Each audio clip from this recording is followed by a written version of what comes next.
Good afternoon, everybody, and welcome to the January 21st Village of Mount Pleasant Plan Commission meeting. First on is roll call. Brandy, please. Washburn. Here. Peterson. Here. Bhatia. Here. Rizzler. Here. Basil. Here. Here. Okay. The next item is I need a motion to approve meeting minutes from December 17th, 2025. So moved.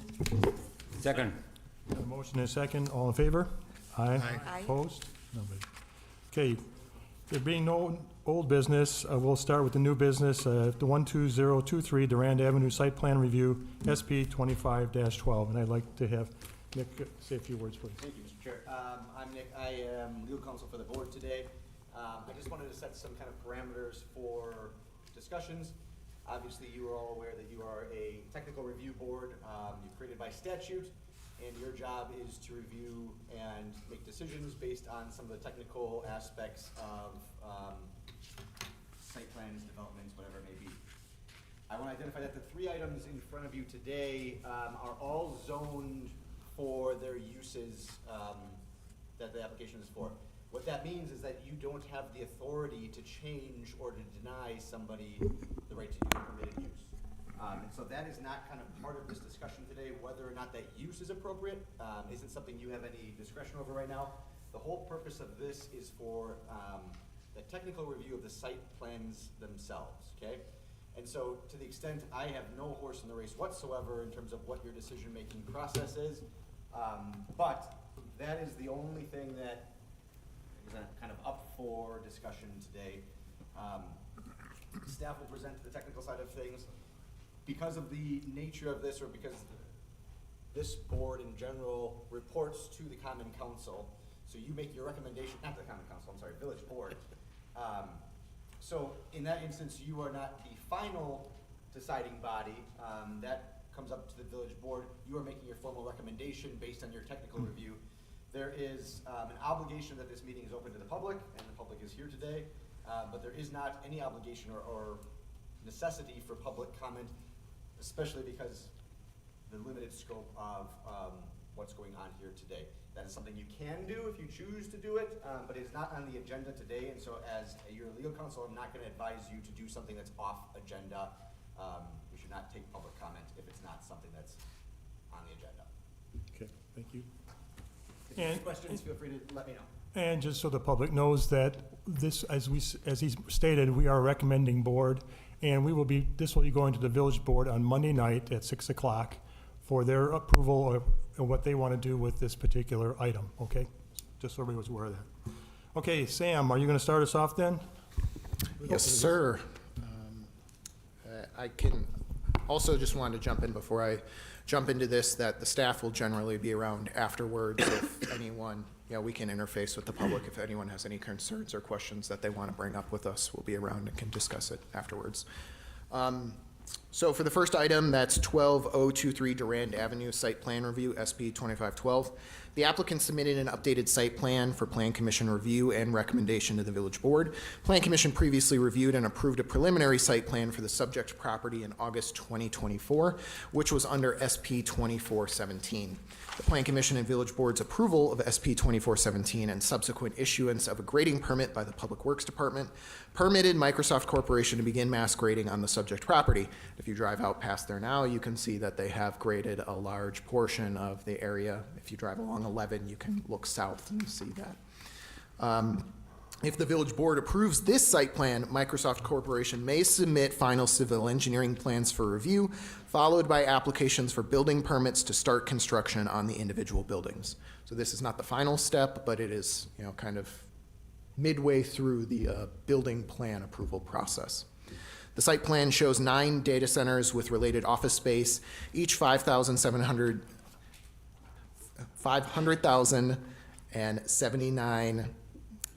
square feet. 500, just under 600,000 square feet. I apologize. It's That's okay, he's gonna have a baby any minute, so Sam, we do excuse you today for My that. brain is It's a little lot of bit numbers. a little It's bit all- somewhere else right now. It's a lot of numbers. It's okay. 579,000 square feet. Excuse me.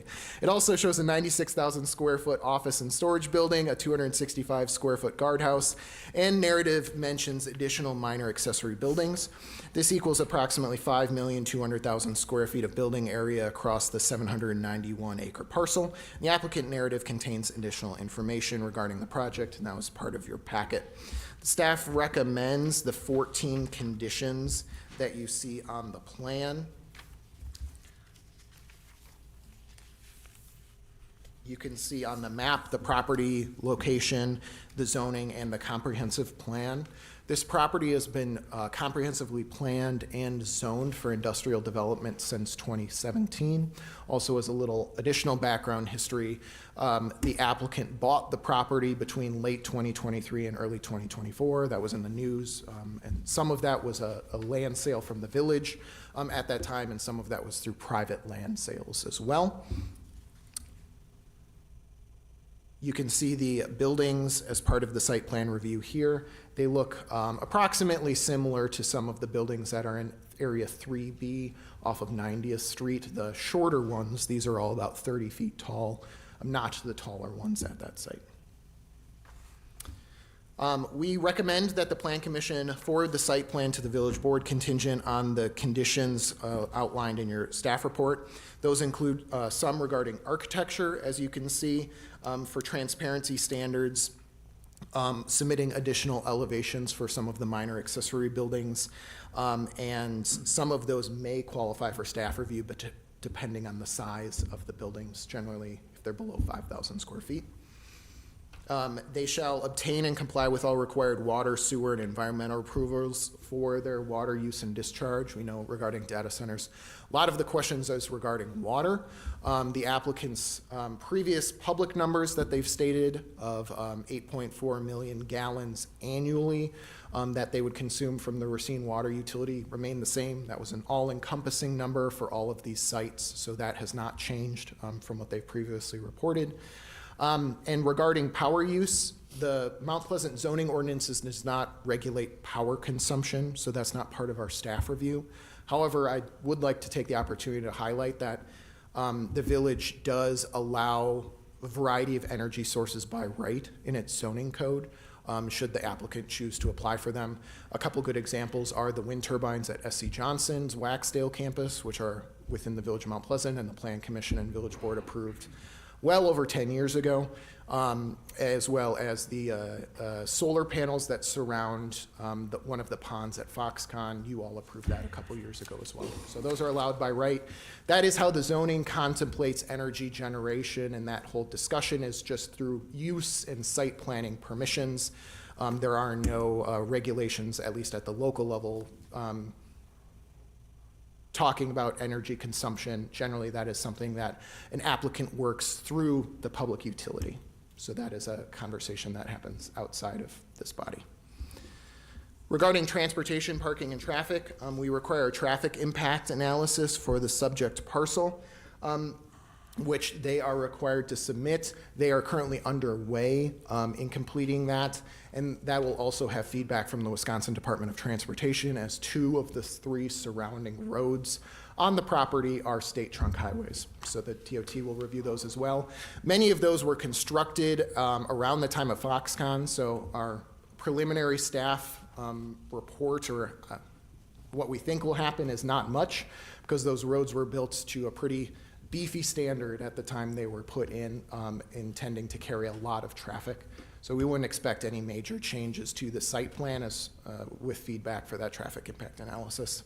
We're also requiring a multi-use pathway along the south side of Durand Avenue. As we've talked a lot about in the last few months about sidewalks and multi-use pathways, they are required to put one in along that 11 right-of-way to the north of their site on the south side of 11.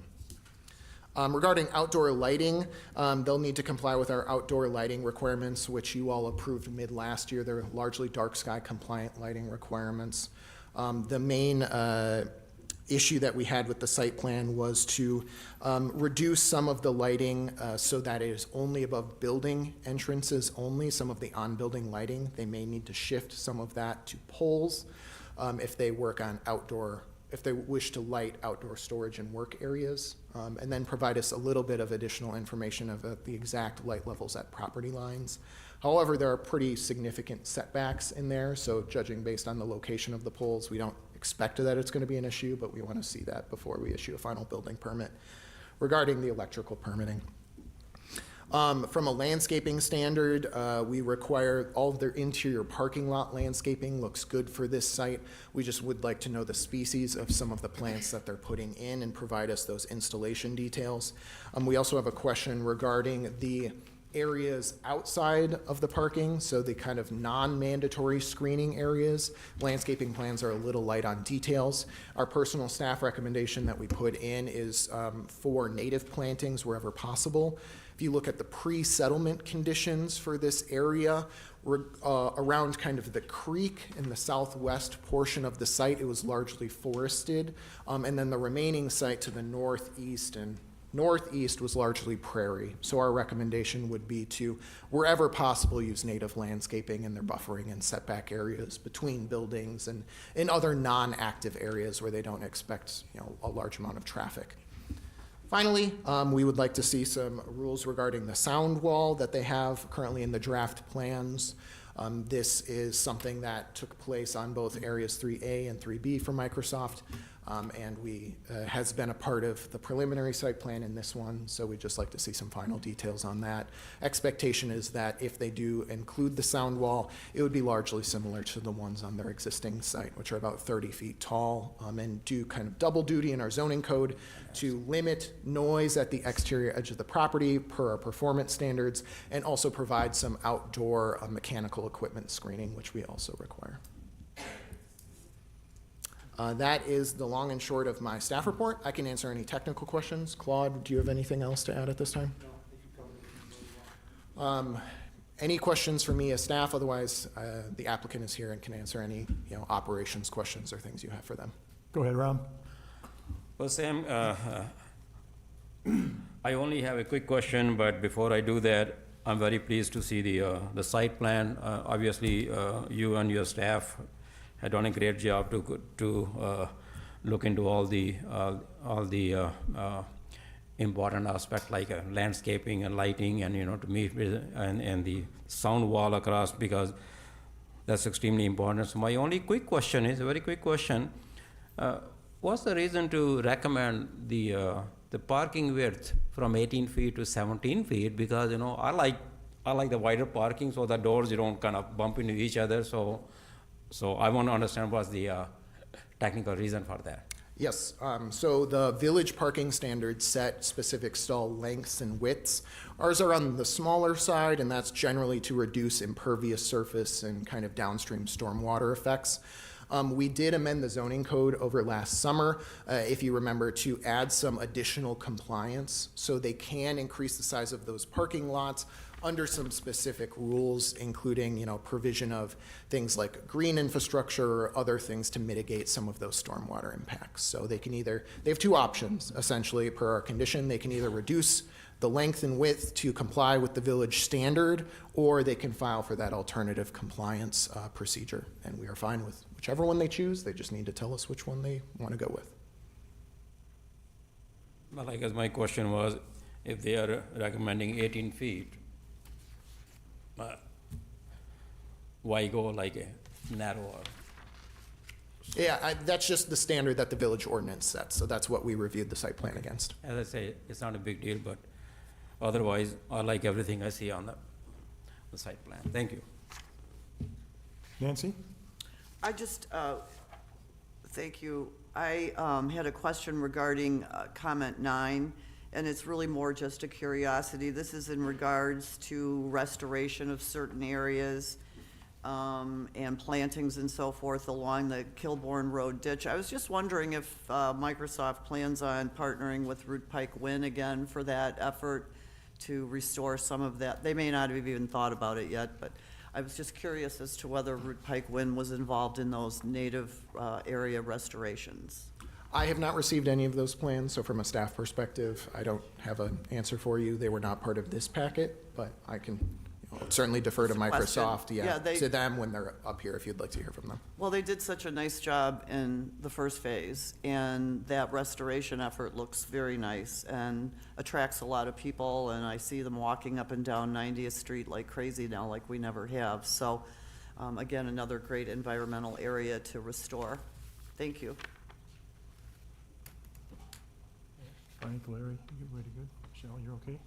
I'm good. Okay. Just one comment I have, Sam, is no building permits are gonna be approved until all conditions are met, correct? That is correct. So that's what I wanna make that on record. Yes. So everybody understands that. Okay, thank you. Okay, that being said, can I get a motion? Rob? Mr. Chairman, I'd like to move to approve the 12023 Durand Avenue site plan review SP-25-12 with the conditions as presented. Second. Got a motion and a second. Any other comments in regards to this? Anything else? If I not, think just a quick comment is the enormity of these plans and the detail in these plans. I really commend Microsoft, Dewberry, their engineering firms for being able to provide us such tremendous levels of detail. It does allow us to see the project come off the paper, to a certain degree, of course.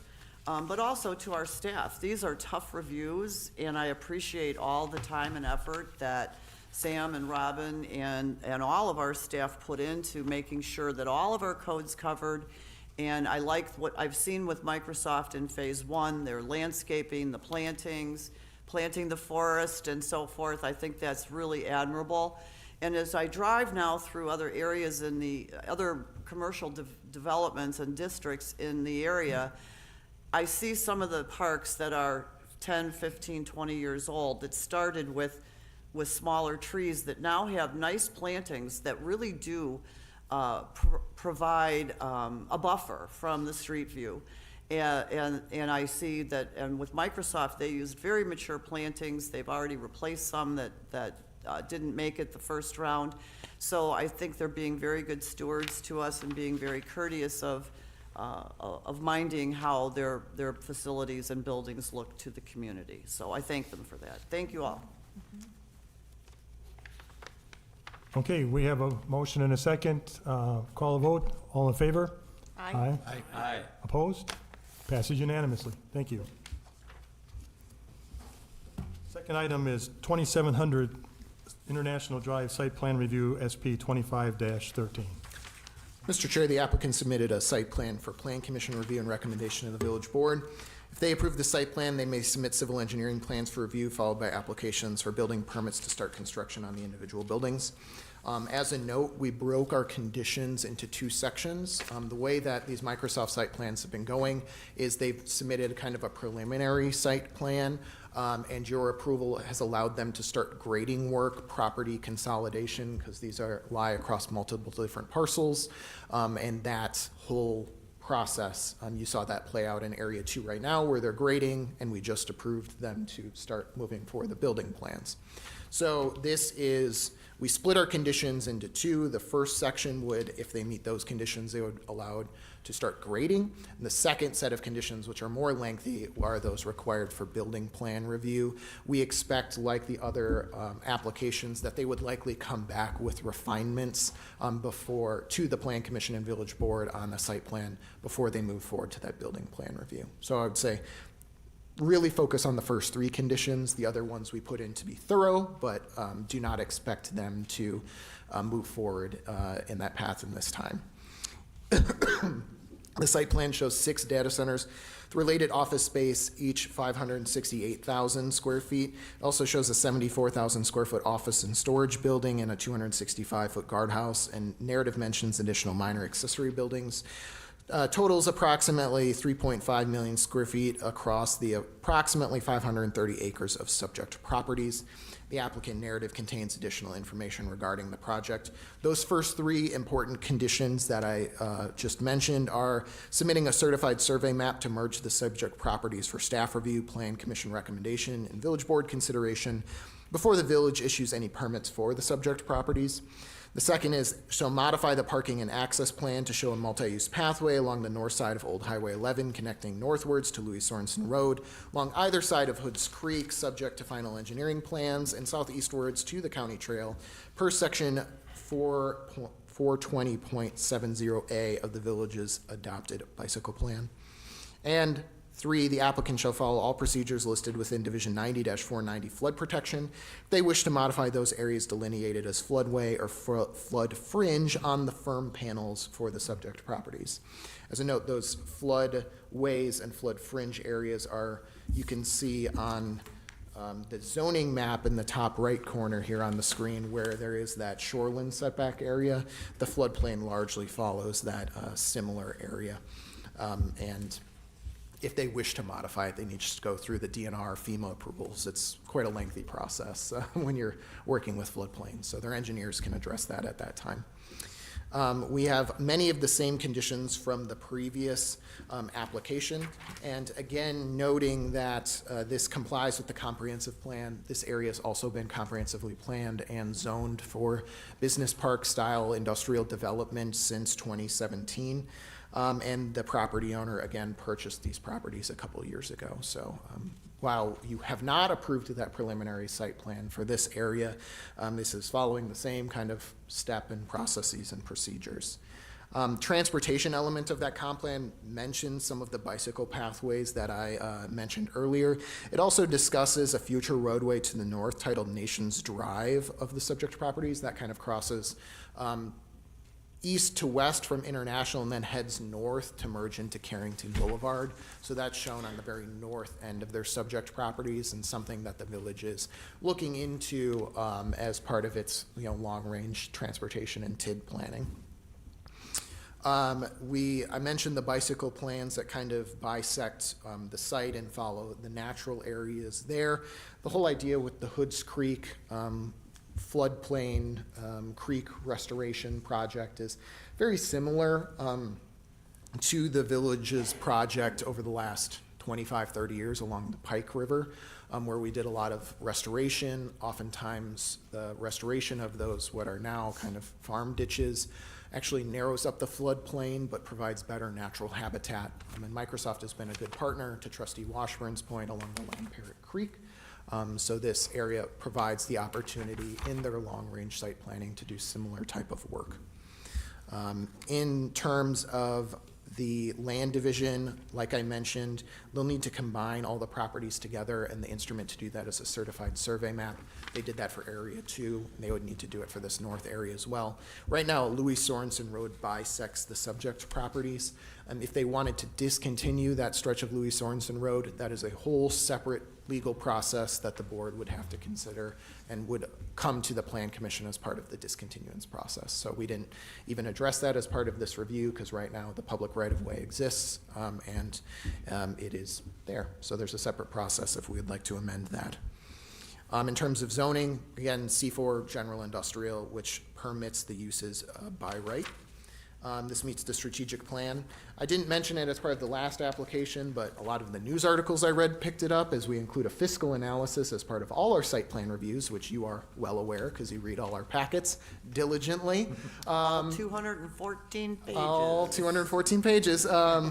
But for both of these subject properties, the metrics that we used, including revenue to cost, private to public, time to repay back public liabilities, all perform very well and in general far exceed the 1-to-1 ratios or 40-to-1 ratios that we set. So from a fiscal analysis, these perform very well.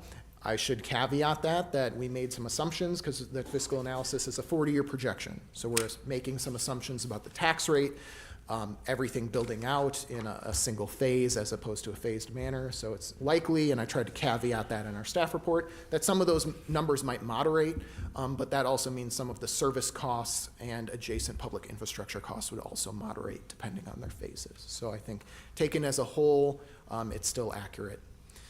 With that, I can answer any other final technical questions. Claude, do you have anything else?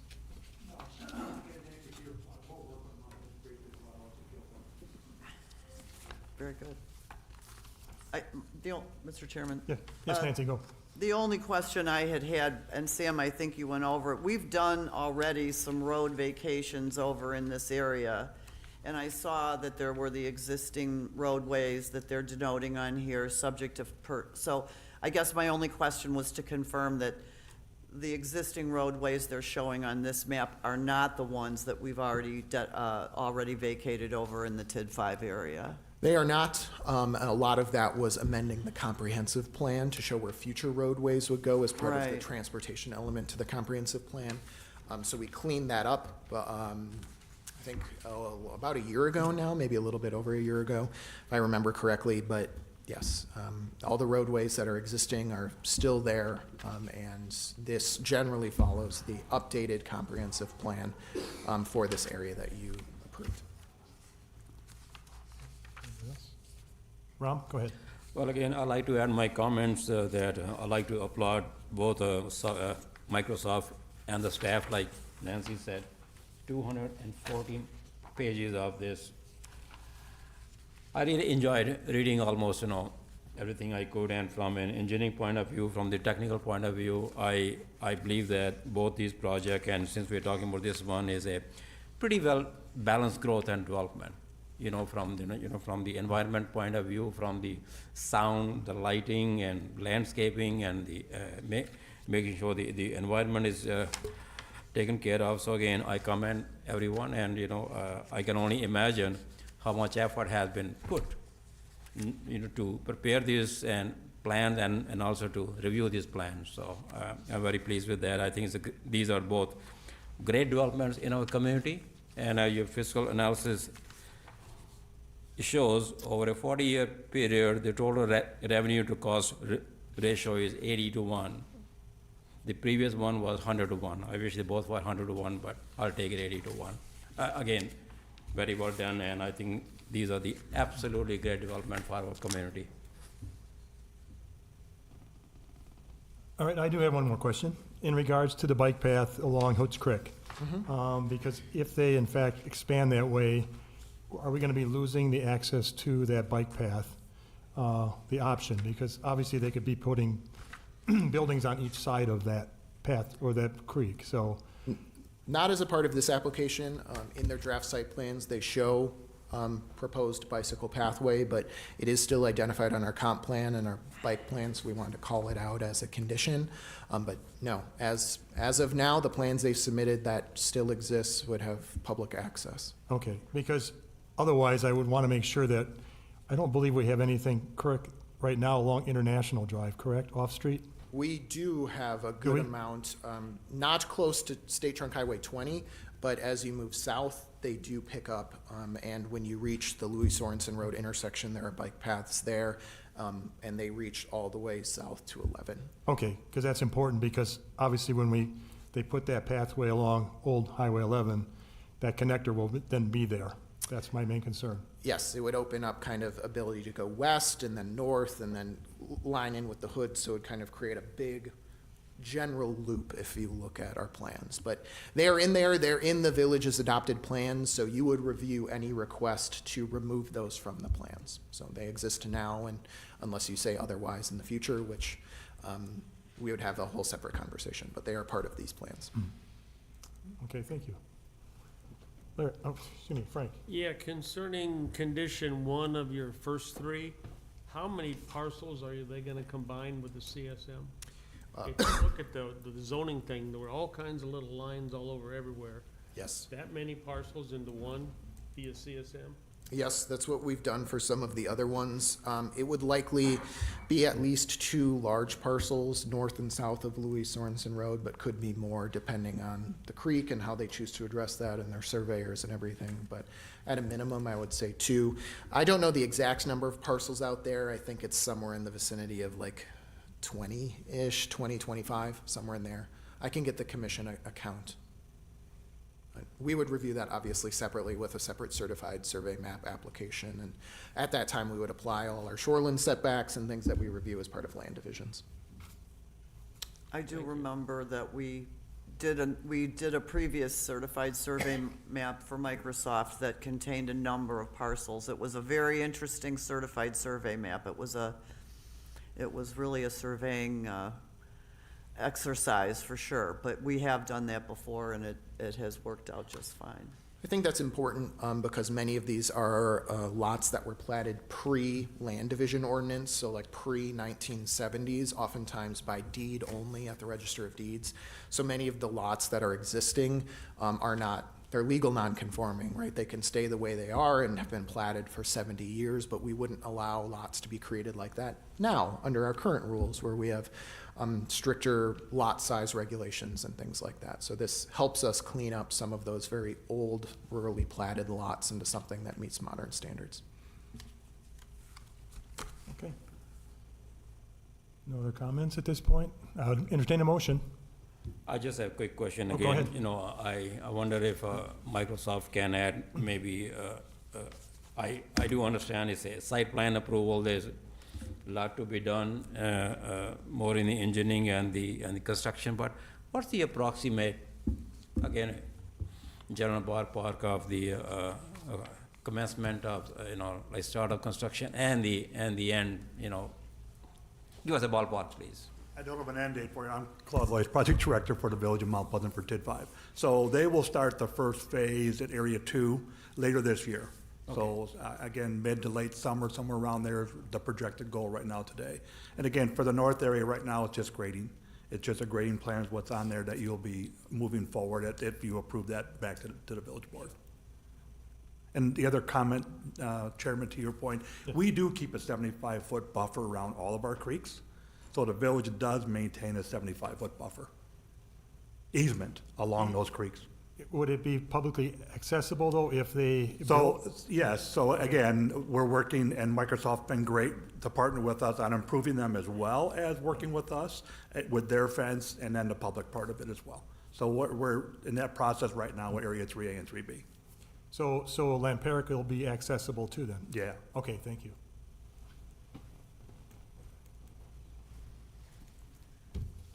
Okay, no other further comments? I entertain them for a motion. Chairman, I'll make a motion to approve the site plan review for 2700 International Drive, SP 25-13, subject to the conditions as reviewed by Planner Schultz and attached to the executive summary. Second. Okay, we got a motion and a second. Any other further comments from the commission? If not, I call a roll call, please, for all in favor? Washburn, Aye. Peterson. Aye. Bhatia, I Brizler, Aye. Basil, Aye. Meyer. Here. Aye. Okay, thank you very much. The last item on our agenda is for 5714 Brown Road, preliminary plat, PSP 25-02. That's not the right slide, so Oh. we can take a second and refresh that one. Do we want to, Mr. Chairman, do we want to take 5 minutes to let the press pack up? And I don't That's know if fine. they're staying, it looks like they're, We should, that would be good. I need to refresh this anyway, so. Okay, I'm just saying, you so know. moved, yes. As long as 5-minute Sam- break.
Okay, we are back in session. So, back to item number 3, 5714 Brown Road, preliminary plat, PSP 25-02.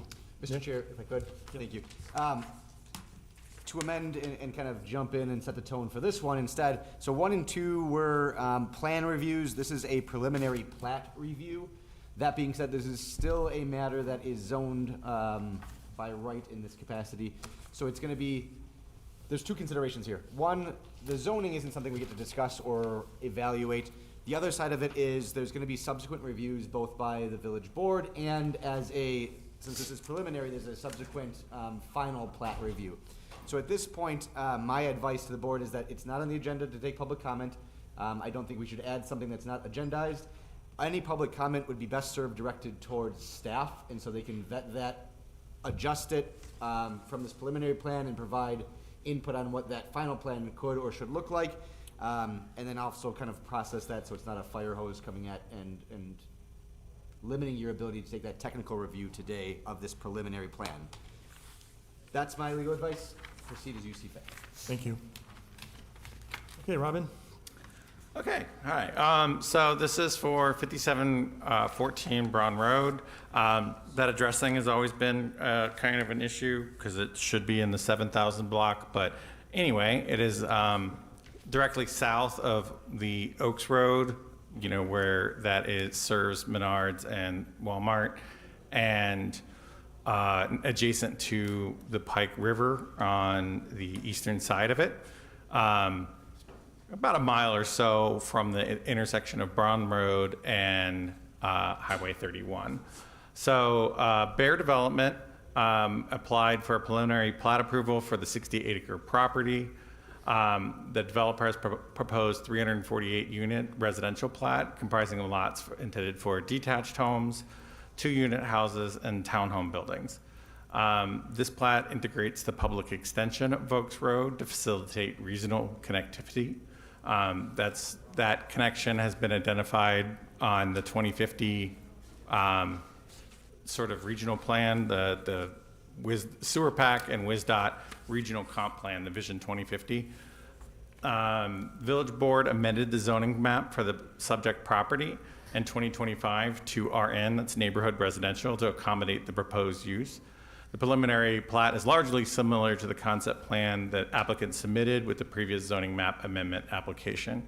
And the standards for the RN zoning district is ideally has about a minimum of 6 units per acre. This proposal comes in a little bit north of 7 units per acre. So it's within the exact target range that the zoning district was made for. And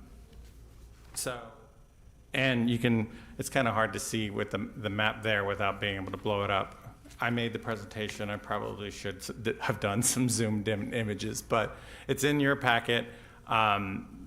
Basically, the Oaks Road comes in and curves down to the side and then back around. The reason for this is there's a sort of a large wetland in the middle of the property that has been accommodated. For the most part, if you wanted to break down how the units are comprised, the single-family detached lots and structures are to the western edge of the property, and the townhome structures are along Oaks Road and to the south of the property, and then the twin home structures are in the northeast corridor or corner. I wanted to also say we passed out a revision that Bear Development has provided based on early staff comments. So there's already been one round of comments and stuff back from staff to the developer. So that the one that was in the packet was their initial submission. So, okay. And then generally this follows the multi-jurisdictional comp plan. Notably, the southward extension of Oaks Road on the comp plan is a straight north-south jump. And some of the other offshoot roads are not identified on the comp plan. So for this and other reasons that they will have to come for an amendment of the comprehensive plan between now and the approval of the final plat. Staff has the kind of, the leeway to decide whether or not a comp plan, it's in the spirit of the comp plan. It's always got to match, right? But if it's like close enough with some notable exceptions, like say, this one has a bridge crossing the Pike River, or the comp plan has a proposed bridge crossing the Pike River. We have no idea where that came from, but obviously that's ludicrous at that particular point.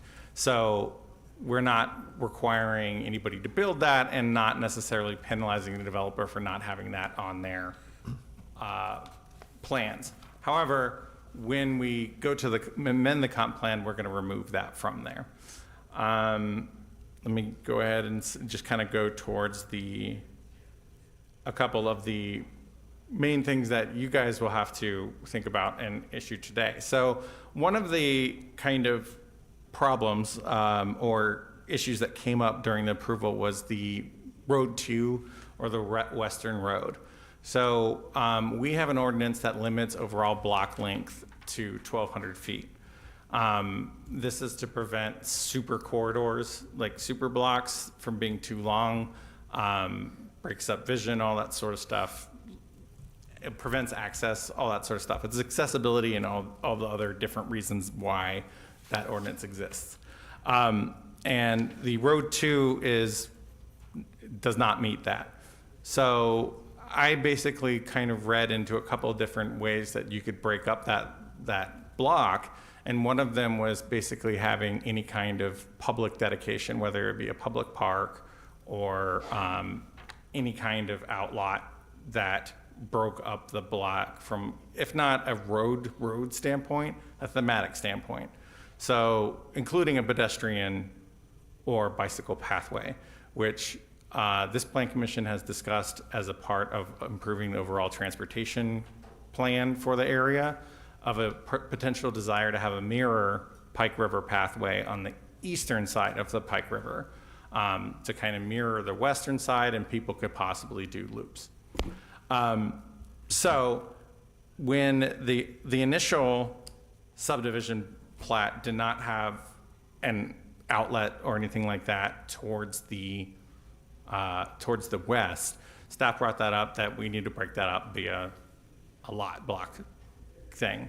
Staff proposed, well, I did, I had the bright idea of maybe bending the road a little bit and kind of putting units on the bend there. So instead of the open space going towards the kind of not great looking wetland, you know, all wetlands are beautiful, but some are more beautiful than others. And instead have that view corridor towards the Pike River, which the village has spent considerable time and resources working with the Armored Corps of Engineers to restore that. So the developer has been great. They took time and resources to kind of draw up my idea, which I basically sketched out in MS Paint rather crudely, and they sent back the diagram on the right. Now, this is not their preferred this is not their preferred option, because they figured they would lose 4 to 7 lots out of that. But ultimately, it's up to the Plan Commission to accept any public right-of-way or public park as a part of a preliminary plat. So it's ultimately up to you guys which version you like. And you know, I'd say that either version will meet the standards of breaking up the lots, so long as you accept the dedication and a potential pathway extension. The one that's currently on is on the left, and that is a 40-foot wide outlot. So that would be probably a 10-foot multi-use pathway, and then 30 feet on each side. There's a lot to be worked out with that. That would be done by the final plat as far as what is going to go there. But those are the two different options. And that is up to you guys. I also suggested that perhaps the unit composition could be made so that the density on the bend side, on the other bend side, be increased to kind of make up for it. But it's their development, not mine. I'm just the guy to make suggestions. So that is one thing that is for you guys specifically to decide as we are approving this plat. And we can have the developer come up and answer any questions to that or whatnot. So there's a lot of lots on the plan. So, okay. We're going to go to the kind of the general summary of the conditions. One is that they have to update the comprehensive plan to align with the approved preliminary plat. That can be done anytime before the final plat. A couple of other things that would be kind of a part of that comp plan amendment discussion would be any kind of proposal of a pathway or public parks, as well as any kind of roadway treatments. So obviously the TIA in here does not recommend any improved facilities along Braun Road, but we are reconstructing Braun Road, so that intersection would be something to think about if the Plan Commission and Village Board want that intersection to be slower without necessarily the traffic warranting it. They need to put that in the comp plan, and that needs, so a potential maybe a roundabout a la on 16th Street or something else to make sure that the reconstructed Braun Road is not a drag strip. So those have been proven to be effective, especially in more rural settings.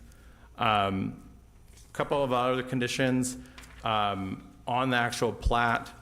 They do have the RN zoning district standards, but they're not necessarily the correct ones, which is totally forgivable because those standards have to be approved by a village board. You approved them and recommended them in December, but they have been in a holding pattern to be approved by the village board next Monday. So that was one of the things that has to happen beforehand. They need to provide some HOA documents clarification. We want them to confirm there's a lot of stuff about architectural control that seems to be geared more to the developer. We prefer if those are intended to be that they would sunset eventually. And to really, really enforce what is private matters. The way it phrases right now, it seems like it would require the village to know whether or not the HOA is given approval through their architectural control committee, and we want to make sure it specifies that we don't have anything to do with that. You can do what you want, but don't put any extra work on us, please.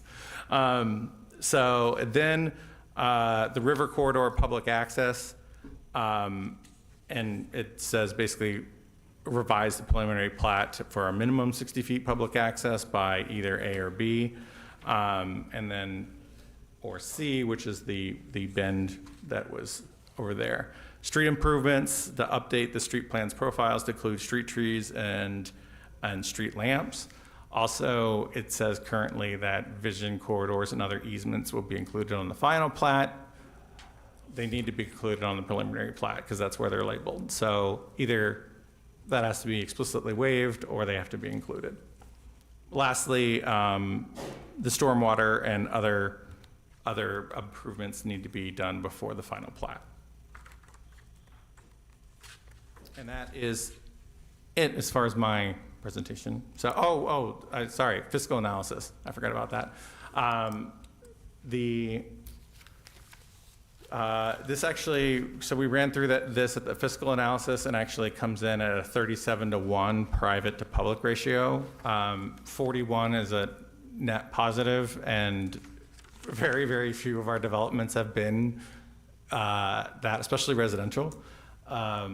So that's pretty darn close. And the estimated value per acre is 2.2 million. Our baseline for what we're shooting for in new development is of 1 million per acre. So this is more than basically pulling its own weight as far as public maintenance in the future. Our idea is always that, okay, you're getting these roads and stuff like that, but are these roads, do they cost us more to maintain than the tax money we're getting by having them? Now, there is a whole other consideration about Oaks Road that is like a collector, a thoroughfare, but we're talking about local roads.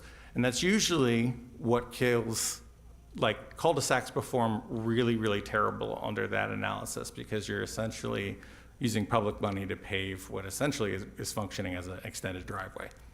But, so we performed this analysis to say, yes, this is performing very well for residential, and this is what our 2020 code update was intended to do. So Bear Development, they've also been doing the Pike River Crossing development and been putting new units out on the market for $325,000 for a new build, which has been extraordinary. That is very competitive and laudable as far as I'm concerned, and what we tried to do when we revamped our zoning code. So I've talked too much. I know you're all probably bored. So I'll open to questions, and then we can throw it to the developer. Okay. Mr. Chair, if I could chime in, please. Yes, Sam, go ahead. I just wanted two brief updates. I talked to some people in the crowd before the meeting, so I wanted to report out on that. I think there was a little bit of confusion regarding the traffic impact analysis that was included as part of the development. I received a question about whether Biscayne would connect fully through to the east. There was much of that conversation when we went through the zoning process for these properties north of Braun Road.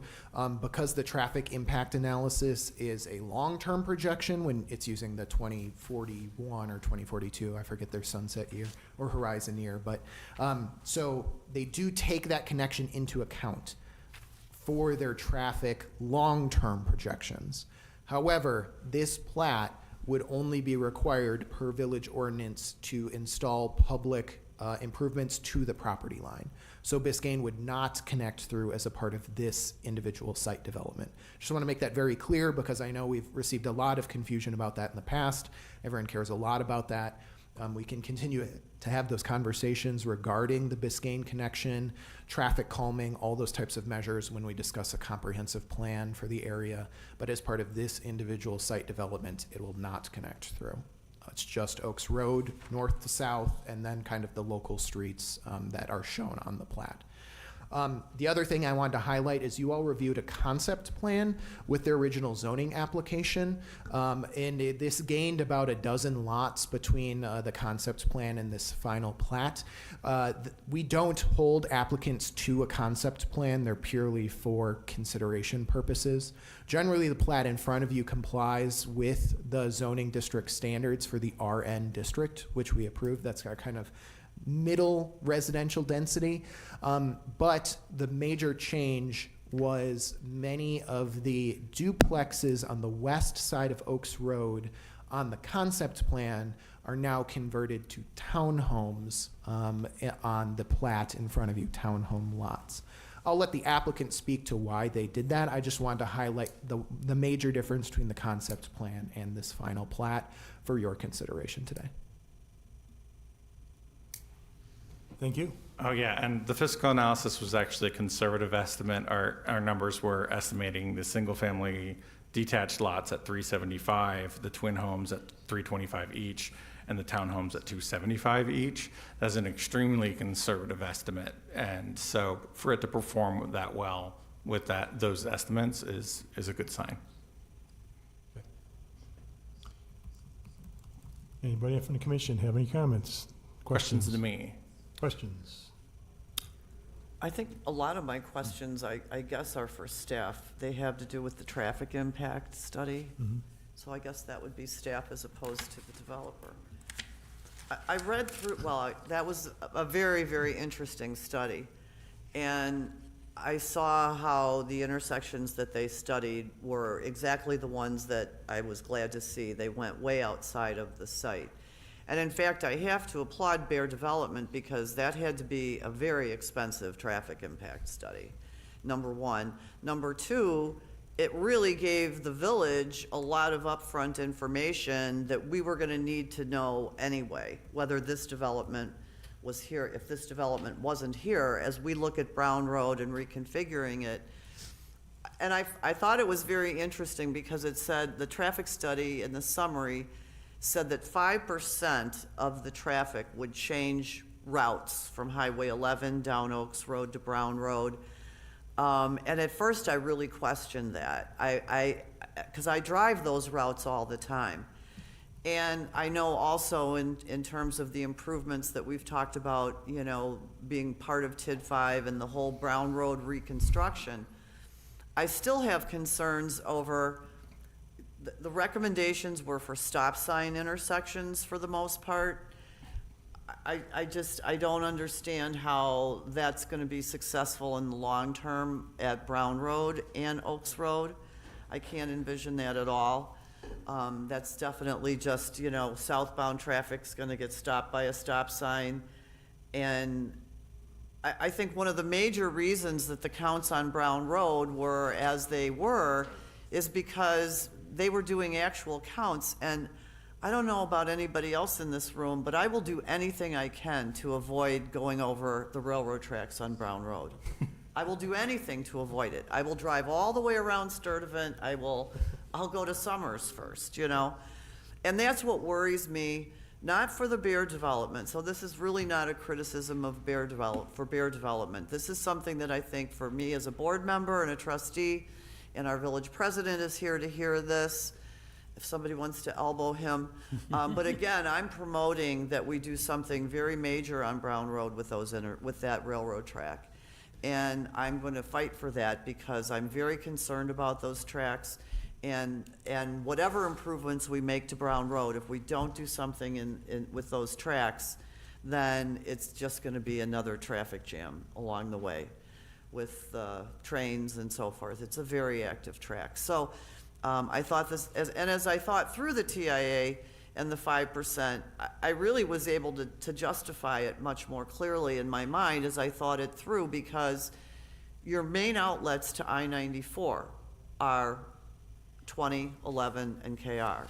Brown Road is not an I-94 direct access. So people aren't going to be necessarily cutting through Oaks Road to get to 94, which is what my initial thought process was. I see it more as definitely a local cut through for people wanting to get up to Walmart and up to Highway 11, or for those wanting to avoid the intersection at 11 and 31, cutting down and moving back east and going down. But I see the rush hour traffic in the morning, and, you know, Green Bay Road's very busy, KR is very busy, 11's very busy, but they're all going out and commuting to I-94. So, and then the north-south along Highway 31. So I thought that was a very, very detailed and tremendous information for the village as well to use in that traffic impact study.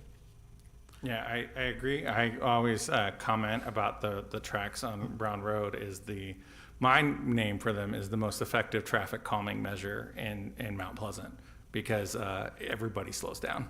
And and it's hard to see any other place where people actually slow down, but you respect it. And that's sort of proof in the pudding that traffic calming can work. But you don't want to do it over a train track is probably the idea. We agree that stop signs, the engineering and the TIA is an engineering thing. This is like where they say this is what is required at the very least, is going to tell you, like, this is the minimum what is good. So one would be an uncontrolled intersection, and then there would be stop signs and so on and so forth. From planning POV, we prefer a little bit more than stop signs, because when somebody disregards a stop sign, bad things happen. And things like roundabouts reduce fatal accidents by 90%. And we've already seen dividends on the roundabouts that are within Mount Pleasant and then Racine County overall. And so any kind of intersection where, like, there's here where could be a chance that somebody kind of careens through at a very high speed, a roundabout is something that I would put high on my recommendation list. So, and that is something to be discussed when we talk about the comprehensive plan and what that was saying. But the TIA just says this is the minimum that is required based on the traffic counts provided. So, Mr. Chair, I'd also Yes. just like Yes, Sam? to add one thing, and that is from a very broad scope to Trustee Washburn's point. During the development that happened far to the southeast at Pike River Crossing, where Oaks Road has connected to 31 in that area, the DOT required that the village continue to update traffic studies as Oaks Road continues to march towards connection in the long run, as well as the other areas of development in the middle. Because while many of the intersections are all locally controlled, like on the plat you see in front of you, in the long term, if Oaks Road does connect to 31, obviously that impacts state trunk highways. So I just wanted to provide you the information that we are required, both by local ordinance, but also by the Wisconsin Department of Transportation, to continue studying this as development happens in this section of the village. Yeah, that's a good idea. I'm glad we're working together with them on that, because we estimate traffic counts and we estimate which direction people are gonna go in those studies, but until you really lay the rope down and count cars, you really don't know where they're all really going. So, and it can change with weather, it can change with road construction. I've seen that, with all the construction we've had, you will have areas where people are taking different routes for a variety of reasons that are not normal or what they would typically do during typical conditions. Yeah, that was a kind of a discussion point when they were talking about, WisDOT was outsourcing opinions on redoing 31 between Duran and 20. And I suggested, well, what about connecting Oaks Road? And they said that would have a negligible impact on the traffic on 31. And I mean, at that point, I was like, well, I'll take that bet. I'll come back in 20 years and be like, I told you so, and I was right. But it is what it is. They like to, 31 is the state highway in question. So, but it is designed to eventually connect. And I think that's another reason why you want to go more rather than less as far as that intersection, because that intersection will also encounter traffic from the south eventually. Okay. Oh, you're talking about Oaks Road and Brown Road will eventually have traffic from the south. Correct. Yes.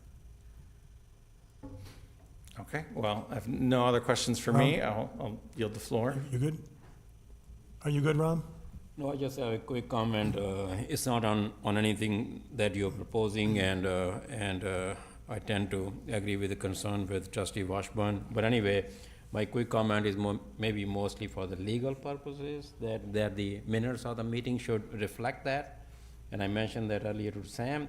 In the traffic analysis letter dated September 24, 2025, there's a typo. And I've done this thing in all my life, and I'm very particular about the typos. My point is, it should reflect in the minutes of the meeting. It says, Beer Development LLC is proposing a 336-unit residential development on a 60.46 acres on the north side of Brown Road in the village of West Bend. No, it's village of Mount Pleasant, and I want that to reflect in the document. Legally, is that correct, Mr. Attorney? Good catch. Yeah, I don't think you have any discretion on directing West Bend what to do. Just want to make sure that we are not challenged in the future that. Ram, I knew that one was there. I'm gonna give you the award for reading the packet today. Like, that is a great catch, and only an astute reader will be able to pick that up. It's not a big deal. It's a cut and paste, but I have experience. Small things like that can come back to bite you in the legal. So, it's not one of and it didn't affect any of the actual things that were under our review, so I didn't mention it or whatever, but it was there. I mean, it happens to Sam and I all the time, so. I know. Cut and paste. Can staff just make sure that's updated though and corrected? Yeah, it was in the narrative letter, so. Okay. Not in any of the findings, all of those were correct. Very good, thank you. Well, if we want to get that picky, there is another one. And it's in their cover letter on the second page at the top. It references the village of Paddock Lake. Yeah. So if we want to go ahead and update typos, that would be a second correction. I mean, how many villages are there in Wisconsin, really? Like, 246, but who's counting? Well, if the village of I have no West idea. Bend would be here, I would even maybe recommend to That's annex them, impressive. but West Bend is too far from us. so- West Bend's very nice, not to denigrate West Bend. Okay, I'll yield to the developer if you have any questions. I or one more just from me? comments from myself now. Yeah. In regards to the discussion in regards to a roundabout, we can make that recommendation as this body can do as an addition to it? Because, I mean, obviously, it's going to be additional lands that are going to need to be either acquired or taken, whichever, in order to be able to do a roundabout. So that's kind of tricky, but like public health, safety, welfare, and access, and all that sort of stuff is kind of in the purview of a site plan or a subdivision plat review. But when the TIA says it warrants stop signs, I think that is kind of very, very hard evidence that it is not needed for like traffic purposes, like strictly traffic. Where that would come into play would be in the comp plan, where you say for traffic calming, for beautification and all that other sort of stuff that isn't exactly traffic counts. That is where that comes into play, and that will be before this body. So you can say that it is recommended from you guys, but we wouldn't be able to deny it based on that or impose it. Sam, am I speaking correctly here? Yeah, I think if you'd like to include a specific condition to investigate that intersection, as I've heard a lot of discussion about it specifically, I think you could add a condition to direct the Village Public Works Department to investigate the opportunity for additional traffic calming measures at the Brown Road and Oaks Road intersection at the south end of this plat. Specifically, things that might go above and beyond the minimums required by the analysis, as Robin said, and also with the long-term view that eventually Oaks Road would head southwards in the future. So I think kind of directing them to do further investigation. That road, all these roads have not finalized their engineering, so there is still plenty of opportunity. To your point, Chair, that we'll have to validate property impacts, engineering, traffic, stormwater, a bunch of considerations that, start broadening out when you look at that type of thing. So, but a specific direction to Public Works to investigate that, I think, is appropriate from this body. Well, especially in the fact that we're looking at expanding, improving Brown Road, now's the time to do it. Correct, and I think there will be future opportunities for public feedback on that process as well, or village board feedback as the engineers work towards finalizing more of their designs. So I think that recommendation just for investigation at this point is appropriate, and then you all can continue to keep an eye on it, as Robin mentioned, through the comp plan, final platting process, everything else in the meantime. Okay. One last comment I'd like to make in regards to the plat as far as the curve in the road. Was that road number 2? What is Yeah. that? Okay, road number 2. I really like that idea of having an access, because as we discussed before, having the bike path being added on the east side, possibly along the Pike River, that really opens up a spot for I'll call it a small public park, because the land west of this parcel is owned by the village, correct? Mm-hmm. So we have an opportunity here to make something that would be nice for the neighborhood, to be able to have their families, whatever kids, to be able to go down and enjoy the wildlife, as well as maybe, a passive park along there with, again, when you're talking about 360 some odd units, that's a lot of people. Yeah, the passive element is something that I would like to focus in on. That would be because of our arrangements and agreements with the Army Corps of Engineers concerning the restoration of the Pike River. Passive recreation is all that is allowed, so we wouldn't be able to do like a playground or anything like that. So it'd be trails and pathways, and I agree, having that as a system and having a loop would be great. It's very popular, the Pike River pathway, so I think we should build upon that. Yeah, and also any kind of a curve like that in the road helps the calming effect as well for traffic, because that is a long stretch. Yeah, Okay, thank you. no problem. So along those lines, I wanted to make that observation too. A micro park perhaps is something to consider that can be incorporated sometimes. And as you mentioned, the children, so it's really great that you are really looking at the traffic impact studies and how that will affect the area, because the Tracy Cross study that was completed for Racine County Economic Development Corp. In 2025 indicated that a starter home is $400,000. So this is right in that keeping. So this is going to be filled with children. as you mentioned. So the traffic calming measures will be important, and perhaps a micro park. I just wanted to suggest that. I have a comment, Chairman. Go ahead, Larry. As I look at the road configuration through the center of the development, I'd like to ask if there might be a possibility to align the road number 2 and 3. It's hard to describe it here, but if those roads align to make a true intersection where the road to the northeast connects with the road number 3, let's call it. Right now, they are offset. If you look at the site plan, those roads are offset as they connect with Oaks.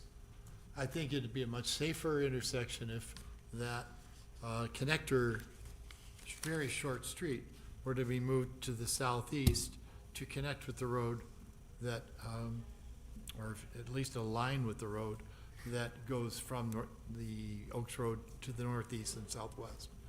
I know I'm having a very difficult time describing this, and So I you want those apologize to for be, that. you want those intersections, instead of having the curve in the intersection, as you go south from, I assume that the northern east-west road is Biscayne's future connection, is that correct? No, it's the middle one. is It's the Biscayne. middle one? Yeah, Is the northern Biscayne? one would line up more with Bradley, which is the topmost road in the Regent subdivision. Okay, so what you're talking about is that intersection with Bradley Road and South Oaks Road should be squared off as opposed to, I guess I am having a hard time I know, understanding. and I drew a sketch of it, and it's very clear in my sketch, but I don't have a way to project it. The road that runs north-south at the northeast corner of the property, Yeah, that road runs south, and it connects to Oaks. Is that, so far, so good? yep, Well, I believe that a road should connect to the center road directly from that, rather than having it offset. I'm imagining somebody coming onto Oaks Road and wanting to turn left or turn right. Those offset intersections, I think, are less safe than having a true four-way intersection, where if we needed traffic calming or a stop sign or something, that would happen there. so that area of the plat is the duplexes, right? Are the 2-unit side-by-side condos? Yeah. That's like lots 116 through 110? Yes, in my plan, the connector road would be at lots 192, 193, and those would connect to the road that leads up to Bradley. You know, I find this very interesting. We could redraw your whole plat for you, it sounds like right now, Dan. And I don't want to do that, but that dedicated to the public roadway, going in between, like, let's say lots 125 and 112, that's a condo development. That's going to be 2-unit condos. In my mind, that could be a private road and could be made narrower so that you actually could, so they would have a little more land back so they could make those roadways work out a little better. Maybe. That would be up to the developer, and I think that bodes the conversation that I wanted to, am interested in, and that is hearing from them in terms of how they're gonna function with these declarations. I think it's gonna be similar to Pike River, which has a number of associations that are linked together under a master association. But, you know, in my mind, because we have South Oaks Road, we have roadway number 1 and roadway number 2, the little roadway number 3, I guess you would call it, is just a small street that maybe could be used to create more of an intimate situation there. I don't know that it would, it's gonna just be a cut-through with people coming west on Bradley. Instead of going to Oaks, they're gonna cut through the condos. So anyway, there's a lot of ways of looking at that, and I don't want to redraw their plat, and that's even with the discussion over what to do with the access to the natural resources in the Pike River. you know, in terms of the plan, I think that's really up to the developer. They know what we want them to accomplish in terms of that access. So, yeah, You can kind you know, of, you gave us a revised plan that we didn't see until we sat down here. I think the only and then- change was that little outlot. Well, and they added all the build pads, which was a great idea, but, Yeah. you know, that's frustrating. So anyway, I'm not trying to redraw their plan, but Larry, to your example, there may be some ways to tweak it that would be cost savings to the developer and actually allow them to create a couple of better intersections. There's a couple of different avenues for that. I mean, you can express as a plan commission approving the preliminary plat that some adjustment of those road layouts is preferable and would be accepted in a final plat. Whenever you spell something out, when you're approving the preliminary plat, that gives them the sort of the authorization to have that materially changed before the final. The other thing is, as I said, the comp plan amendment during that, it can, you know, you can approve an alternate layout or, you know, whatever the layout that is on their draft at that time. So those are the two different approval points that you would have to do that without making it very fuzzy today. Well, I think you know, this is a big site, so I don't know if the developer intends on final platting the entire thing in one phase, in one plat. I would doubt that. It looks like there's gonna be some minor plats that'll be under it, either condo plats or site plans. So, you know, we really do, the preliminary plat becomes a kind of a bit of a Bible. And if they were to make significant changes to the preliminary plat at the final plat level, I'd want to make sure we saw how that integrated back into the preliminary plat. Yeah. And But I understand they have the right to make those tweaks, and their engineering is going to be very important as well to justify this. yeah. If you basically call something out as something that that should be tweaked between now and the final, that makes that okay. Also, any sort of engineering or say ADA accessibility or something like that comes up during the civil review process, that is also basically automatically like a check, you know, that can go forward to a final. So any kind of material change on the final plat, they'll have an explanation for. And one of those that are acceptable is, well, you asked us to look at this. Yeah, okay. One regards to that question, though, I'm assuming that those are the townhouses, correct, on Oaks Road? And if that is the case, the access is going to be from an alley, correct, behind there? Yeah, that was specifically discussed and recommended when we were talking about this on the concept plan, because we didn't want the curb cuts to go out into Oaks Road into So, not quite super slow traffic. so well, I'm going to get the numbers here if I can get them right. I can't read that fine print, but it's like 133 to 150. There's got to be a road coming off of that other road we're talking about to be able to get to the back of them. I think those are supposed to be alley served, it's just not on there, it's in Right. outline I'm just saying, 5. well, I think that was in the narrative that those are all, anything on Oaks Road was going to be alley served, correct? Yeah, so some of the, So you have to because have a they're place to get private, there.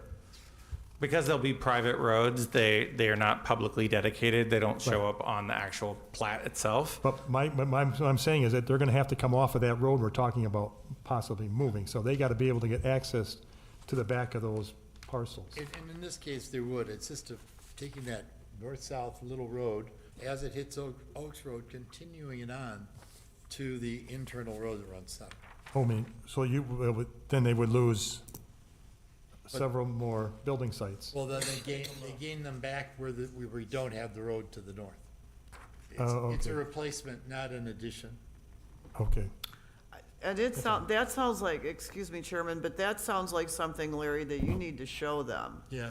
If it's a viable idea, you know, for us to make that decision without, you know, you've got it on notes in your front of you. Yes. But I think that's something you should share with Barrett. It may have value to them. It may be relevant. And I'm happy to do that. Yeah, and I think the other thing that's kind of got me spooked, now that we have this revised drawing, it actually shows the accesses to those alleyways. And in that section along Oaks Road, units 151 through what, 258, is that what it is? There's only 2 ways in and out of there, and there's a lot of units. In other words, in the plan that we were given in our packet, there appeared to be quite a bit of space in between the buildings, and I thought maybe a couple of those were accesses into the alleyway. But based on what I'm seeing, the accesses to the alleyway are on the, and again, the fact that it's on one sheet of paper is really even more annoying. Because I just glad can't it look at it printed. together. But, you know, the only accesses into the alley that I see, in between Oaks Road and Road 1 are on the north and the south side. There's only 2. Yeah, that's definitely something that you can recommend to I improve think or that increase. needs, I think that needs, Road 1 needs to have more accesses into that, into those units. Okay. All right, so before I step down and finally give it to the developer, as far as this question up here, there's basically 2 questions. One is the question, does the Plan Commission recommend acceptance of a park or a public lot at all, like the concept of a public park or whatever for that particular one, and then which version? Those are the basically question 1A and 1B, and to go forward. And if it's both, it's both. It doesn't matter. But either one of those would suffice for the block separation metric. But other than that, they would, if neither, then they would have to get a different kind of exception. So that is it. Okay. Yep. Name and address, please. Thank you. Dan Shop, Bear Development, 4011 80th Street, Kenosha, Wisconsin. Thank you. Thanks for your time today. I do have a lot of questions as far as the discussion on realigning the streets that were proposed in our concept plan. So I need to see some kind of visual to understand this. I have it here. Okay. I guess just a couple of things. You know, there was some talk about a roundabout on Braun Road, and as a private developer, we have no authority to design, your public infrastructure. I mean, Braun Road's a dedicated road. I believe it's under design right now for reconstruction. All we can do is provide a traffic impact analysis that shows access to the road. A roundabout's gonna need quite a bit of land acquisition on the other side of Braun Road that we don't control. So we thought we did our best with the traffic impact analysis by studying the area intersections and forecasting land use in the area. But unfortunately, we don't control property across Braun Road, so we couldn't propose a roundabout, nor is it recommended by the traffic engineer. So we'd like to move our plat forward without that question on the table. And then I think the discussion about the connection to the village-owned property to the west, we're in complete agreement with staff's suggestion of widening that property to a minimum of 60 feet. There's a couple serious issues with the reverse curve roadway design that was shown as an example of how something could be designed. But I think the village's public works department may have an issue with that design. There's probably 6 or 7 manholes that would be additional manholes that would be required to facilitate that road alignment. So what we'd like to do is widen the outlot 2 as shown on the plat to a minimum of 60 feet.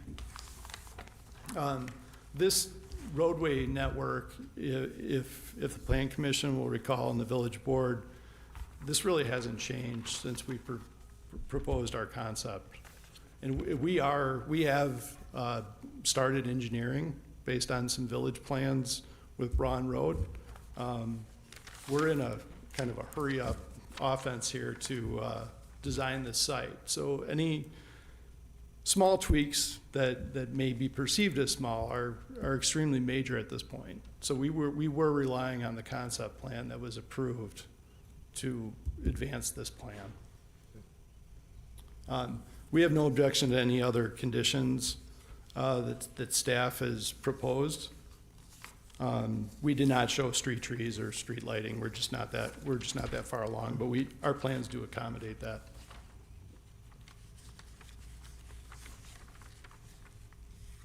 Any questions? Nancy? Hi, Dan. Nancy Washburn. Just curious, as you did in Pike River, I thought you did a very good job of creating multiple associations and so forth. In the preliminary plat notes, it simply states that the HOA is going to manage the open space and the accesses and the alleys. Can you expand on that? We haven't seen those restrictive covenant documents yet, but I'm anticipating that, for instance, the single family, they might have their own association where they maintain their pond and so forth, and if any of the other uses, are they gonna be separated into their own associations, or how is that gonna function? Yeah, that's completely accurate. So there'll be a master association, because there's elements of this plan that every property benefits from, mainly the stormwater, right? So there's gonna be a master association, there'll be a homeowners association for the single family. The two family are actually twin homes on fee simple lots, so that will not be a condominium. Those will be twin homes up in the northeast corner. Oh, So that will probably be a subset of the HOA, and then there'll be a separate and distinct association for the urban townhomes, because there are elements that are private. unique to those, the Correct. alleys and so forth, which the single family shouldn't have to pay for and so on, right? And we'll allocate like probably on a area basis on how to allocate dues that each association is subject to for the stormwater basin. In other words, interest ownership, right? In other words, you'll figure out what percentage ownership each townhouse, twin home, or single family should allocate. Correct, and really the only element where that'll be applicable is the stormwater basin. So the townhomes, they're gonna have to own and maintain a private alley, that's gonna be their, But it's not gonna be owned by the association, the private alleys. correct? How is it going to be owned? Is it gonna be owned a percentage interest by the townhome owners? Or is it going to be owned by the homeowners association? It'd be owned by the association. So if the association, Fails to maintain it. right, Is that how you did it in Pike River? Correct. All right, we'll have to talk about that.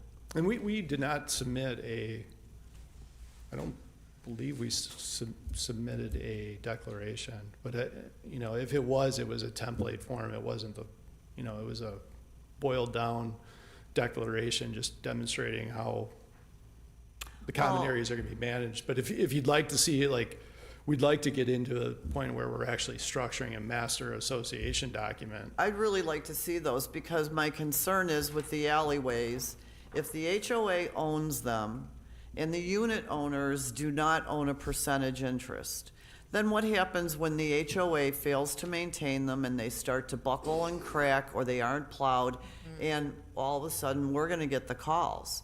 Now, I thought in Pike River, because I read those, I thought there was percentage ownership it was somehow handled in a manner that was not unacceptable to me. So that'll be, Well, why don't we just mirror that structure then? I'm thinking it would be reasonable to do that, if in fact, I'm gonna take another look at those, Dan, but just to make sure in my mind that they are saying what I want them to say, but you can understand our concern. Oh, absolutely. And I know you can. We'll, if it's working at Pike, we'll mirror that document. So I would ask for some direction on when I looked over staff comments, the only comment that I was really concerned about, that needed any tweaking of the plan whatsoever was Outlot 2. So what I would like to have some feedback and hopefully support on just widening Outlot 2 for a trail connection to the Pike River corridor and additional amenities that could be implemented in that outlot. I just don't, that reverse curve option, I don't think it's really an option. I think you should stick to Outlot 2 and make it 20 feet wider. That makes sense. Yeah, I don't have a problem with that, because if it's gonna be access to the Pike River corridor, it's really gonna be access for that neighborhood. The public is gonna use Brown Road because we have a parking lot there. It's kind of a private access. I also am concerned about the conversations we're having over the trail being built on the east side of the Pike River. It's just that it's an expensive, that's an asphalt trail. So, whoever's gonna build it, who's gonna maintain it, and I think the village has to raise their hands for that. So I think the access, I would agree with Frank that, going to 60 feet would be, it's a roadway width, and so if that needed to be some kind of emergency access to the Pike River to go, save the swans or whatever. Also, I think if we widen the outlet, there is an opportunity to do some amenities in there in the interim. If it's not going to be a connection to a trail or it's not going to be an emergency access, a 60-foot by 120-foot piece of property could be enhanced with benches or, a gazebo or something as an amenity, and we'd be open to that. I just want to iterate the curve suggested by me, was not because I liked the curve. It was kind of a way to be able to get the lots on the opposite side of the street so that they wouldn't lose as many. That was the only thing that the curve was designed to ameliorate. The thing was just about having a wider view shed to the Pike River as opposed to the interior west. Yeah. So I think both options meet the same goal. The thing that I think and Robin and I talked about this, and I appreciate the time that was been spent. But, we were contending with this very large wetland directly to the east side. So, if there was an opportunity, of course, we would do some flip-flopping of development plans, but we really have to respect this 5-acre wetland that's right in the middle of our site. That is also the reason why Oaks Road doesn't meet the transportation plan, and I think it probably benefits it because it does calm traffic with the curve, but everyone should just take notice of that feature that we have to design around. It's been a major challenge.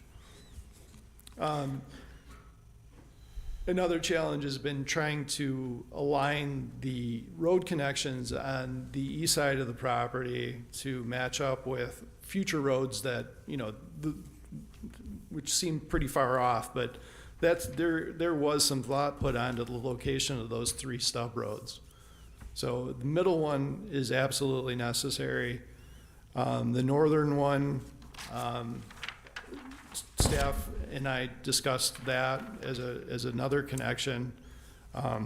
So there was some thought put into this alignment of the roads. Yeah, I think your roadways to the east are fine, because you have properties in between your development and the existing roads that they're gonna connect to. that have had some concepts come in. One is not for sale at this point anyway, and that I'm aware of. So now, Pete, you're gonna set the bar then. Everybody else is gonna have to plan up to you now.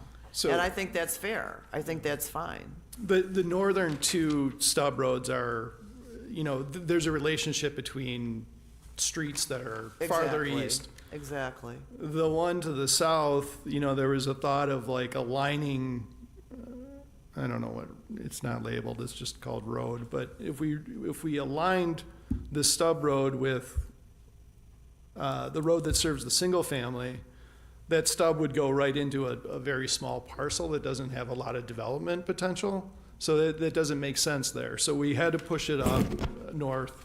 No, that makes sense.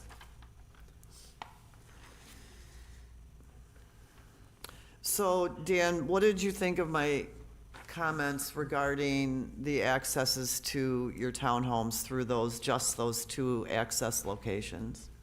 The length of that alley. is The what length you're of the alley with only a north side and south side entrance into it, that concerns me greatly. There's a lot of units there. I would think for the happiness of your unit owners, because your blocks aren't that long in Pike River, they're shorter, there's shorter block accesses.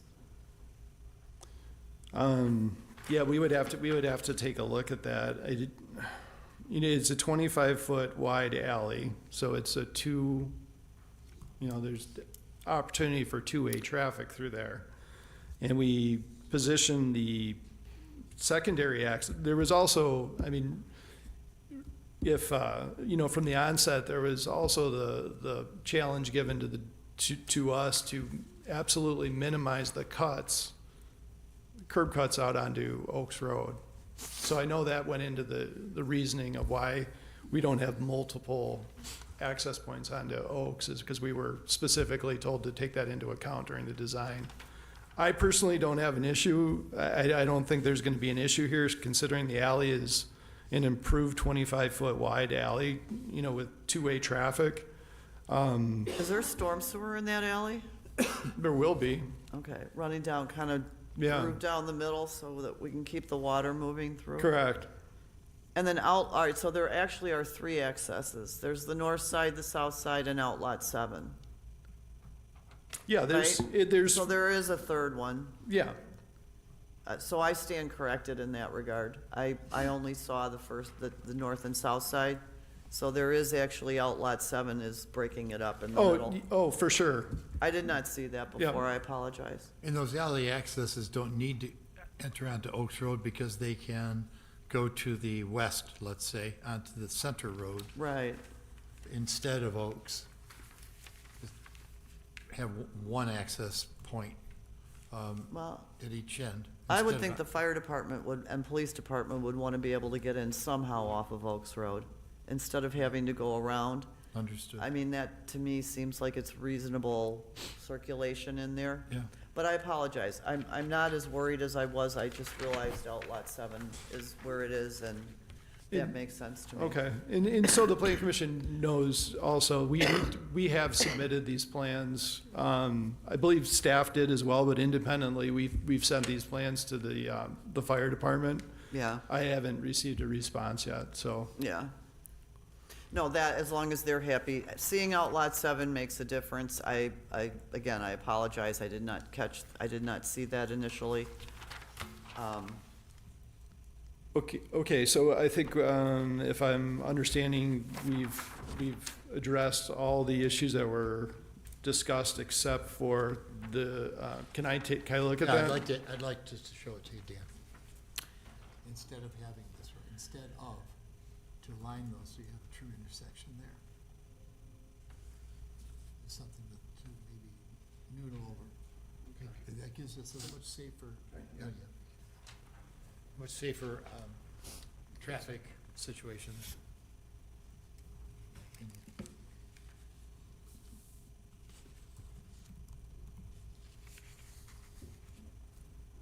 So that would be something that Mr.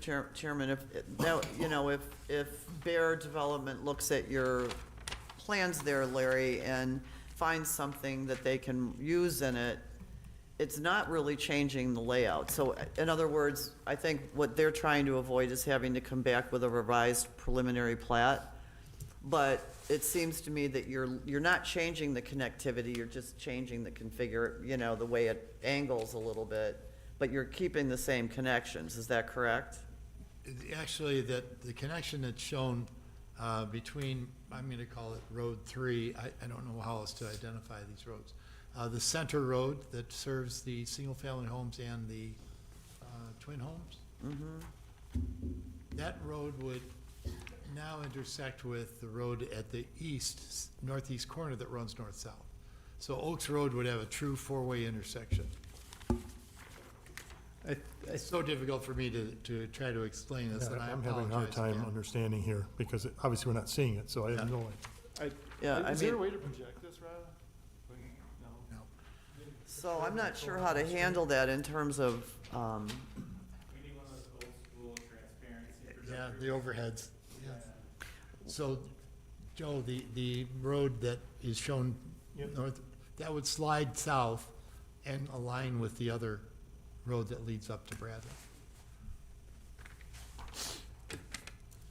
If I could, I get the point.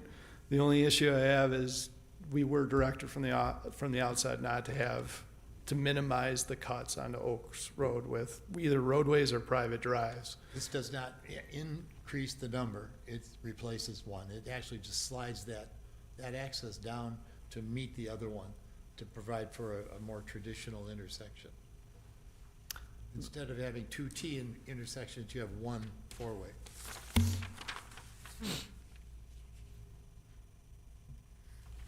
But we would need to provide access to all the single-family homes on the west side of the property. so it's, here's Oaks.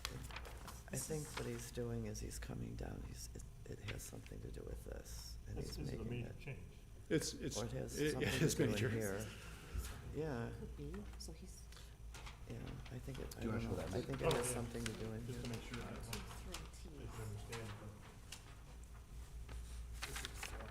That's a huge change.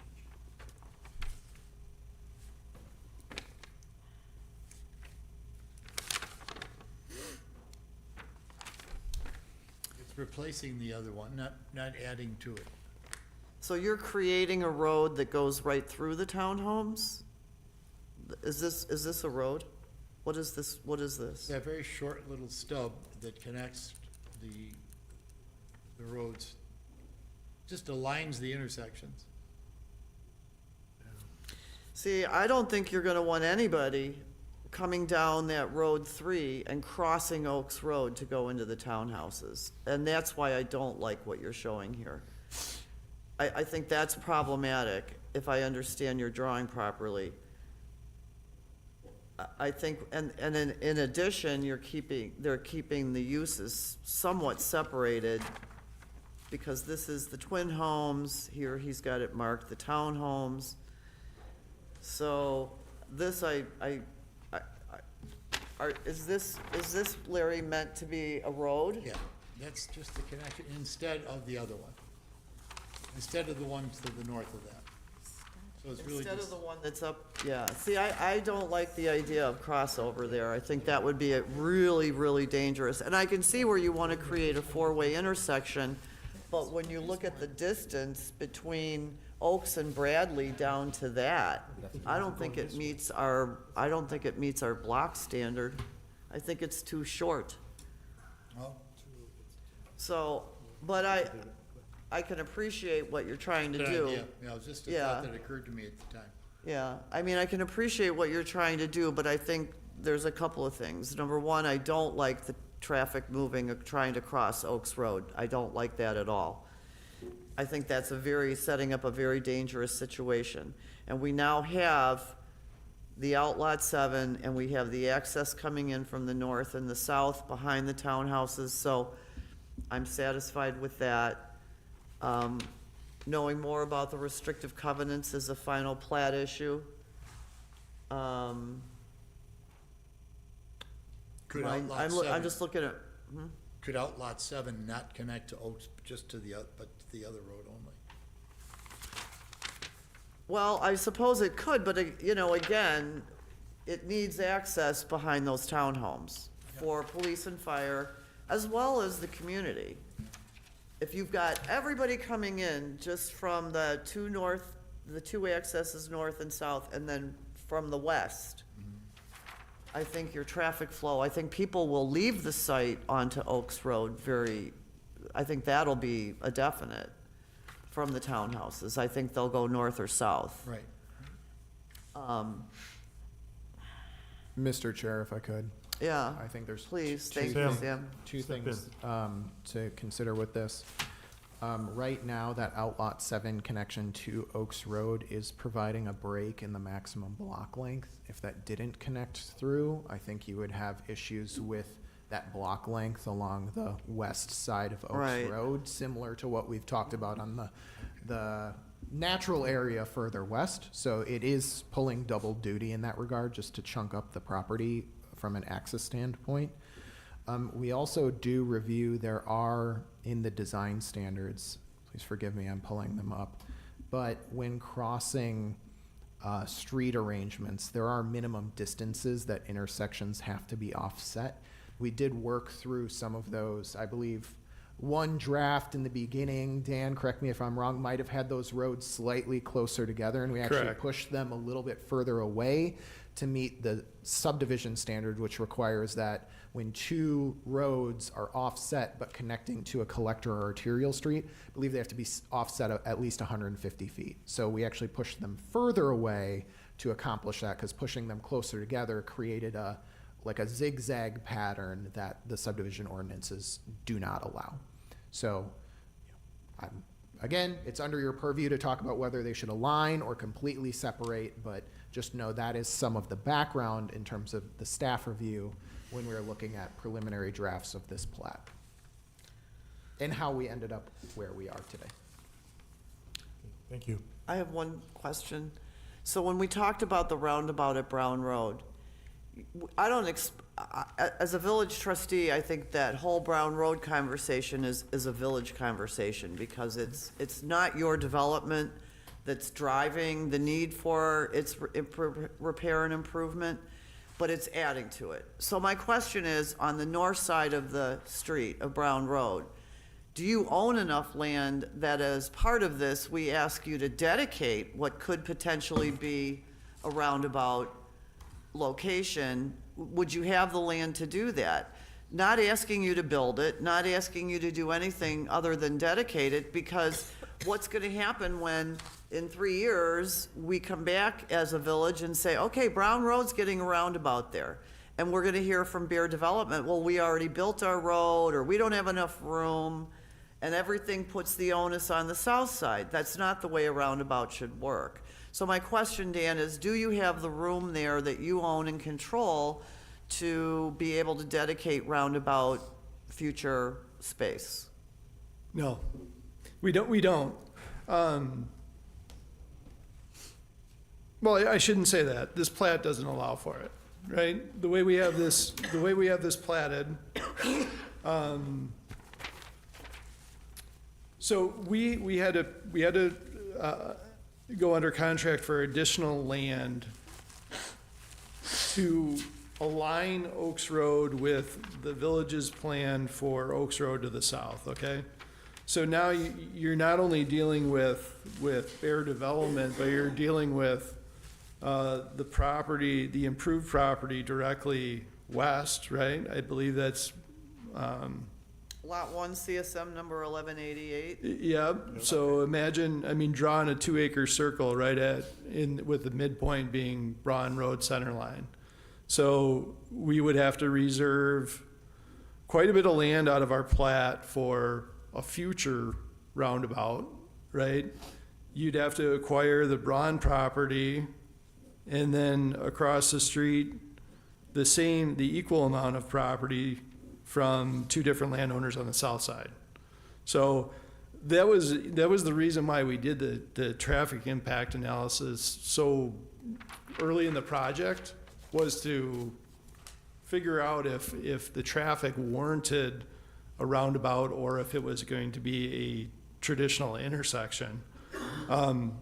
No, I mean, if the roundabout's on the table, what we would have to do is, it would affect the 1, 2, 3, 4 the 4 southern buildings,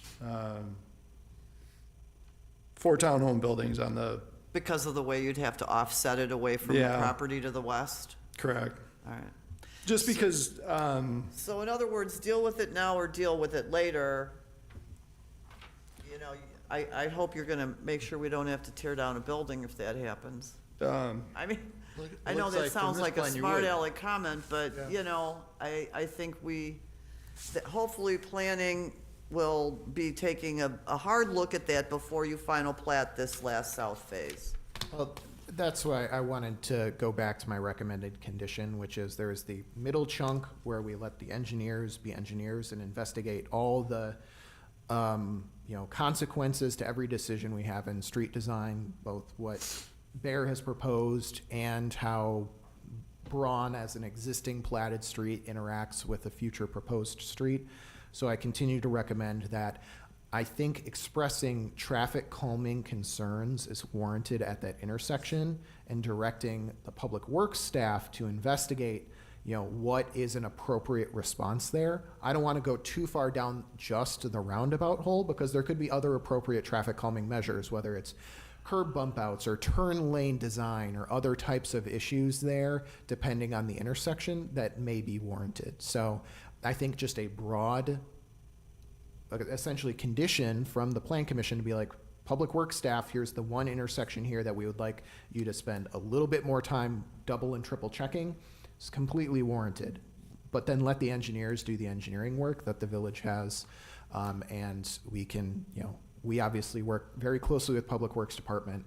I don't want nor think you all need to solve this problem Right. with this exact thing, but you can make your concerns noted and warranted, and we will communicate that and have a written staff report that'll go to village board as well. That is a good idea, and I'm satisfied with that. An 80-foot right-of-way that's dedicated, right? 80 feet there. It's an 80-foot right-of-way currently, which is larger, and, roundabouts don't always, site visit with something that engineering would probably be able to find out. The other thing is the TIA is gonna basically say, is the amount of cars going through here warrant a more sophisticated control mechanism? And that, we've solved that, that's accepted. The TIA is not gonna say, our car's gonna go too fast. That is something that is a different consideration that is not in the models. Yeah, I'm not, We're concerned about speed is our not really what I'm 70, worried about. And we wanna slow that down, that's a different conversation and require different measures that the TIA is not gonna really involve. So, but that can be had via the same, I recommend what Sam does, and also will be part of the conversation when we're talking about the comprehensive plan transportation element. for clarification, does any of this conversation slow us down Not in my mind. with the intersection of Braun Road? Because when we initiated the TIA, we did distribute it to the village for scope review to make sure we were on the right track. And we can only control what we can control, and what we're dealing with right now is a traditional collector street, and we only control one side of the road, actually 1/4 of what's needed. So we're here to try to help solve any problems, and we can be flexible, but we at this point, we really cannot slow down.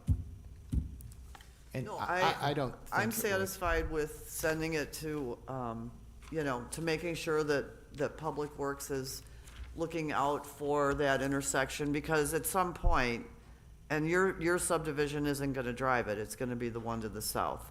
So I think that really my concern as a trustee is just understanding what's going on in that general area. And Mr. Loyce is here, and I have voiced my concerns to him many times as well. So I guess I'm just voicing them again upon the presentation of your project. But as far as I'm concerned, you're responsible for building what you've shown us, and this is what the traffic impact analysis requires. If that's helpful. It is, thank you. Sam, did you have something else you wanted to add? No, I was Oh. just gonna reiterate, Public Works will have to review all their civil site plans. So I don't think any consideration regarding that intersection will slow them down because it will need to be reviewed as part of this process.